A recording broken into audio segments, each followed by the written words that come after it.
Nestle girl, you know for me to be calling you about scandal, honey, that they must have had it all going on because I've been retired on her. Let me tell you something, y'all. I woke up early this morning in a true Olivia Pope fashion. I poured me an old nasty glass of wine and then I fell asleep after the first hour, honey. That wine had done put me down. But then, baby, when I woke up and watched that second hour, that wine had done brought me up. I drank a little wine with my breakfast, and then I watched part 2, and I must tell y'all something. I'm feeling real good and empowered right now. The only thing missing from my life right now, except for a good man, Savannah, is an old nasty yellow jacket, honey. Baby, Analese had on an old nasty jacket, bitch. Yes. See, was waiting for Analese to get a little more fashionable with her teens. She was always giving me just real rusty, basic community college.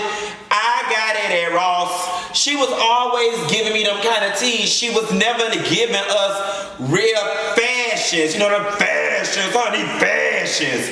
But she teamed up with Olivia Pope. And wherever the fuck she got that extra money from to get a stylist, mama, keep doing what you're doing. And let me tell you something.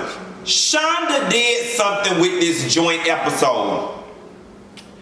Everything negative that we had to say about Olivia Pope's blackness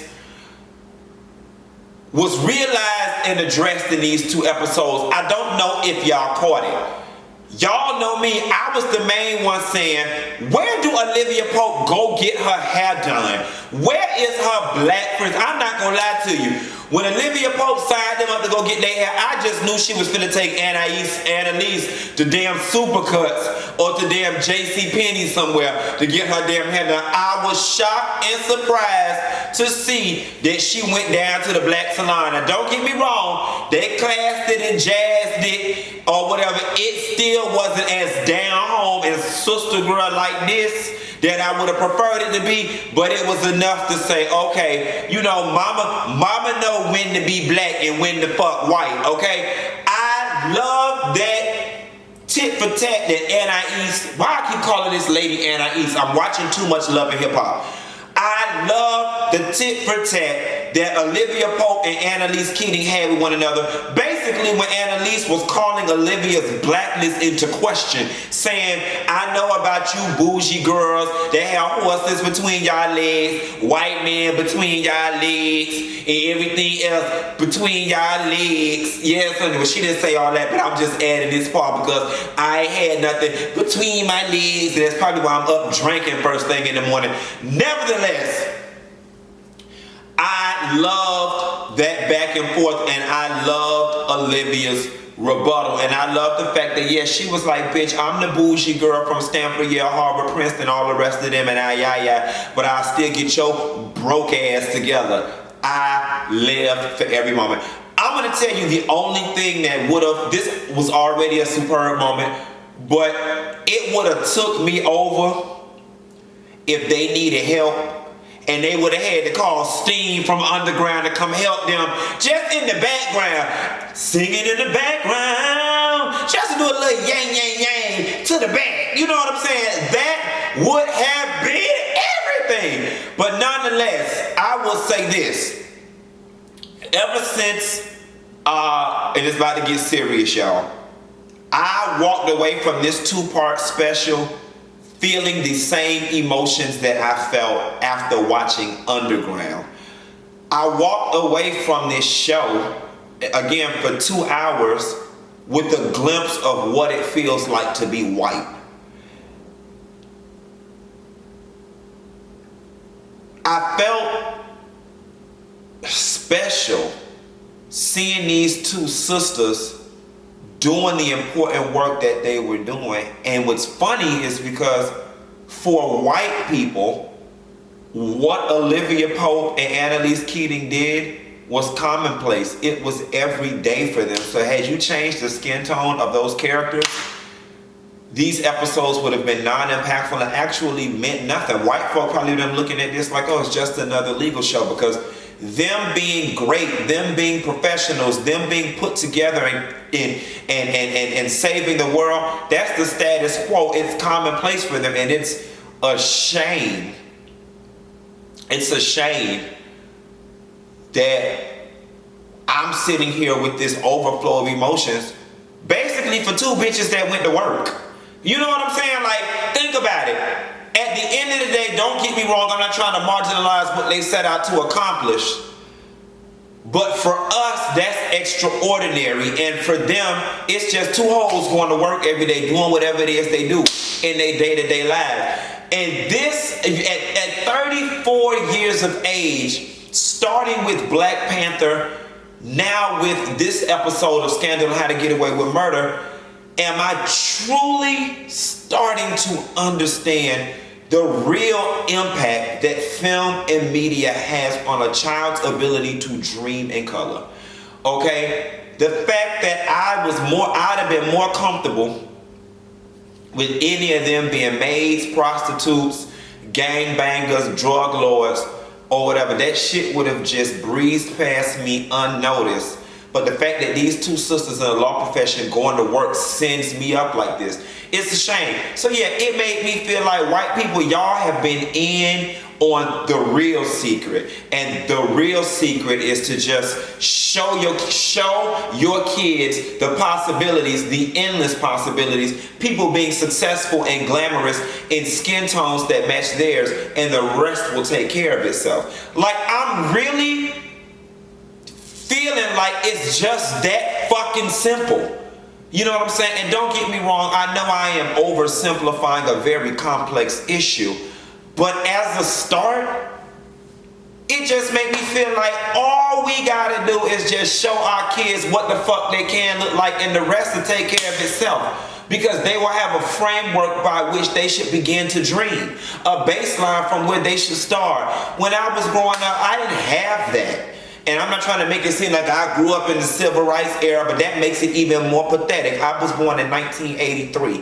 And coming up in 83, I did not know how to dream in the color of Barack Obama, Analese, Keating, or Olivia Pope.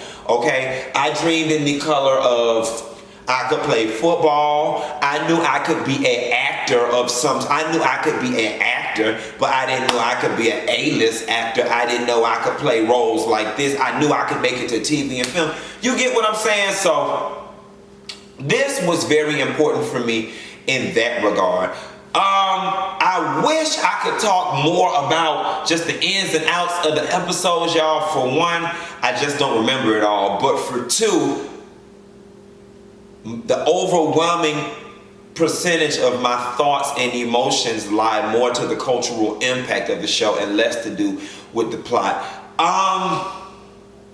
You know, too much of a good thing ain't good. I was about to travel down that rabbit hole saying, God, I wish we could have a spin-off show, but Nessa girl, I know I'm doing too much. Listen, Shonda Rhimes, I'm gonna tell you one thing about it. If Scandal gonna go out, it's gonna go out with a bang, and I love that how it is going out. I will be the first to say this. I lived for them earlier years of Scandal. Somewhere in the middle, that shit got dry, raggedy, and rusty as all hell. Towards the end, I still was kind of skeptical about it. I was over it. I wasn't going up for Olivia Pope like I used to. I want to say that, you know what, I see what you're doing, and we're going to end this on a high note. And yeah, like, at least when it's all said and done and Scandal is in the history books and we look back on it 20 years from now, I'm going to remember the great moments, these moments like this that have brought out all of this emotion, and none of the blah moments in the middle. How to Get Away with Murder. Michaela, you ain't shit, honey, but at least you fucking a black man. So, you know, I take that. Don't cheated on poor Asher. He could have stayed his ass on Orange Is the New Black if he was going to be over here doing this man like this. Glenn Turman, girl, this a whole airplane passing past outside. You think the Al-Qaeda was outside my damn door. Just disrespectful. See, now I'm about to go to the civil rights, Supreme Court on their ass to get them to clear airspace out of residential living. Nonetheless, Glenn Turman, Aretha Franklin ex-husband, Colonel Taylor from Different World. Child, between you and Cicely Tyson, I'm convinced y'all is doing the voodoo, the hoodoo that y'all do so well because y'all do not age. Glenn Thurman looked very good to be his age. Cicely Tyson looked very good to be her age, but she need to sit her senile ass down. Don't waste it, that brown ass black-eyed pea puree on this lady jacket. Just because Analese fashions be raggedy, just because you didn't have money for Analese to be suited and booted, don't mean you need to be coming in here bringing your internalized poverty and wasting it all on this lady jacket. You did it on purpose. You ain't that damn senile, but you 97 years old, so we gotta let it ride and I'm gonna let it slide. I just loved it all, y'all, and I don't want to get in here babbling because I'm lost in emotion right now, and it's a good thing. I wish I could bring y'all some thorough review of point after point after point after point, but that's just not even the way my mind is working this morning. Like, can I have permission to just bask in the emotion, and will y'all not hold it against me? Because I'm feeling really good, and y'all know from yesterday and the day before I was in very shitty moods. I don't know why. Maybe it's because of the full moon we had, the full moon that was imminent, but this has brought me out of it. And for that, I'm thankful. Y'all, I got to go down to the DMV because I lost my damn ID again. So I don't know if I'm going to call y'all later on today. If I get time, I will. But with that, Nessa girl, enjoy your lunch and I'll call you later. Bye.